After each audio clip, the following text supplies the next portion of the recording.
Bom dia. O que são mandalas?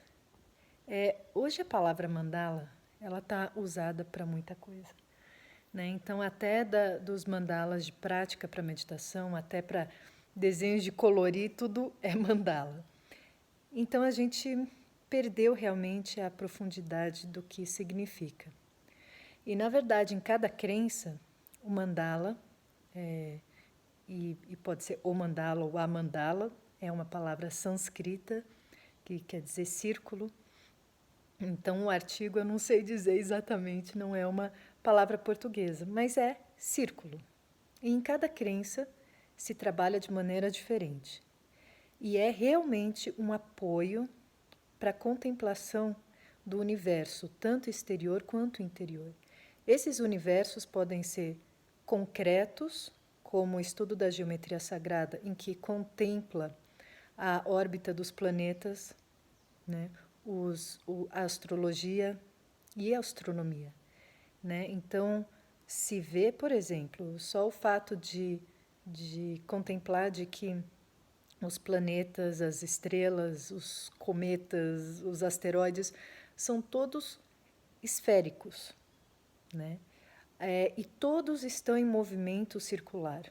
E também se descobriu que não só circular, mas também eles estão numa espiral no espaço. Então, o círculo e o redondo e a esfera é relacionado com esse simbolismo, tanto cognitivo quanto concreto, do universo. Seja um universo individual ou um universo coletivo, e sempre é coletivo, é sempre um dentro do outro, por exemplo, meu corpo está cheio de células e cada célula é um círculo que é um universo por si só.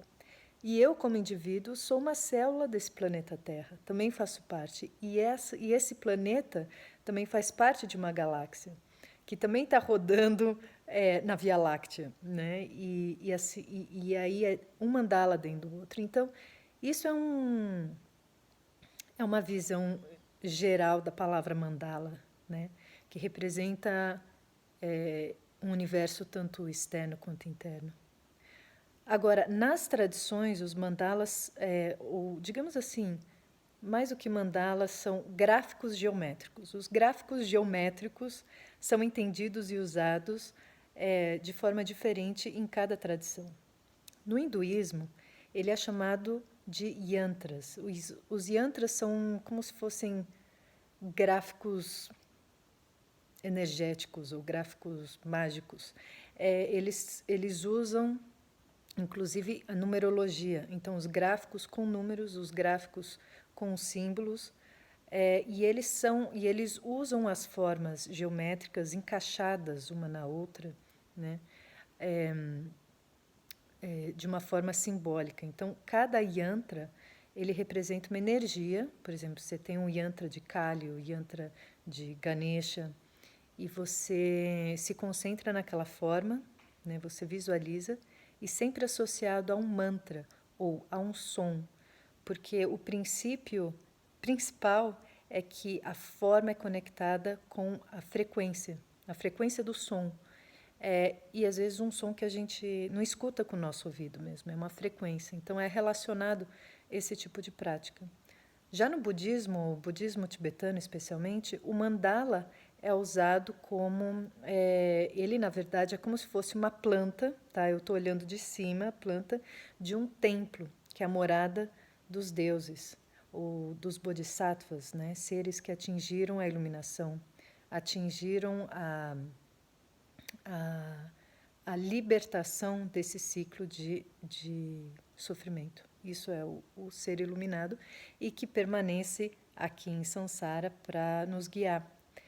E eles têm essa morada, que não é um lugar concreto, é um lugar simbólico, dentro e fora da gente, ou como eles falam, dentro, fora e secretamente. Então, na verdade, no budismo, o mandala, que é essa planta, no fundo, ele é tridimensional. Tanto que nos templos na Índia, no Tibete, em muitos templos você entra e você vê o mandala construído em madeira, em joias e metal tridimensional. E quando um lama dá iniciação, né, iniciação de uma prática, ele te guia numa visualização, uma meditação guiada para você entrar nesse templo e ser iniciado e recebido pela deidade para poder praticar. Então já é um pouco diferente dos yantras. Já no islamismo, que também não é chamado de mandalas, mas, né, de novo, falando sobre os gráficos geométricos, já é diferente, porque a representação do divino não é uma forma humana, não é relacionado ao humano. Então, ele é representado pela geometria, que representa o universo. Então, Alá, Deus, sendo como essa manifestação que se multiplica a partir de um ponto invisível, né? Então, quem já entrou em mesquitas ou quem já viajou para o Oriente Médio vê especialmente montado muito em mosaicos, desenho, arabescos, muito detalhado, mas é diferente, por exemplo, dos yantras e mandalas no budismo, que não são formas encaixadas e que representam uma energia. Já no Islã, que é a partir do estudo matemático da geometria, e se associa à geometria sagrada, sagrada porque é conectado com esse centro e com o senso de que o centro é uma manifestação do divino, do Criador, né? E a partir disso existe essa força milagrosa da vida que, a partir desse centro, expande em universos. Essa é a representação no Islã de Deus, através da geometria. E são formas infinitas, né? Como um calendoscópio. Quem já pegou aquele de girar e ver que existem 1000 formas, né? E essa é a capacidade do universo, todas essas infinitas possibilidades.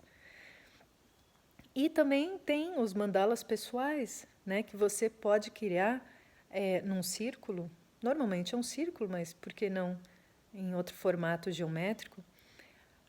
O teu próprio universo. A ideia do mandala também é que ele é a abstração da tua representação terrena, ou seja, aqui eu tenho um corpo orgânico, ele tem as imperfeições, ele tem as nuances. Agora, se eu abstraio mais e mais e mais, é como se eu criasse um logo do meu próprio corpo, né? Então, eu diria, muitos têm feito isso, até na linha de Pitágoras, de que a representação do ser humano é um pentagrama, ou seja, uma estrela de 5 pontas. E se você fica de pé e abre os braços e as pernas, você vê que esses são os 5 extremos que a gente tem.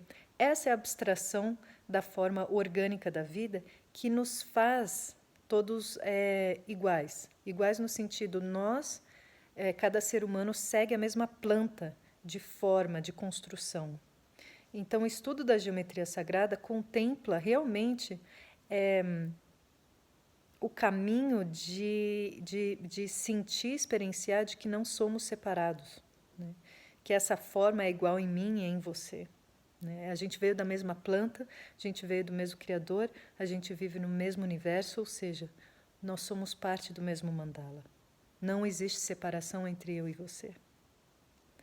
Então, essa é uma breve explicação de mandalas, e sem esquecer de que os índios norte-americanos, os chineses, os egípcios, os celtas e os druidas também usavam o gráfico, sempre começando do círculo, como representação do universo, onde tudo se manifesta.